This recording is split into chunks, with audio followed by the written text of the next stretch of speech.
Akadémie stretnutie mladých z univerzitných pastoračných centier, kde študenti vysokých škôl dostávajú možnosť duchovne rásť a budovať priateľstvá po celom Slovensku.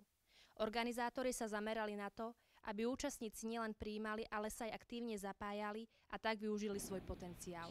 Jednou z noviniek sú workshopy, ktoré vedú zaujímaví hostia. 21. ročník Akadému má motto Budujem spoločenstvo, pretváram seba a má byť vyjadrením toho, že nechceme len meniť svet okolo nás, ale že vlastne každá zmena začína v človeku samotnom. Keďže sme rástli počtom, bolo nevyhnutné hľadať priestory väčšie.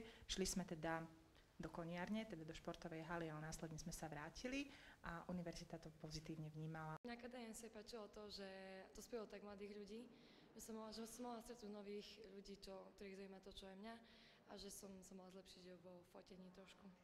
Sa mi to páči, ako to je zorganizované. Je to fajne premyslené a myslím, že to má perspektívu aj takto naďalej. Slobodnejší freezing, bolo to celkom zaujímavá akcia, pobavili sa pri tom ľudia, takže takto.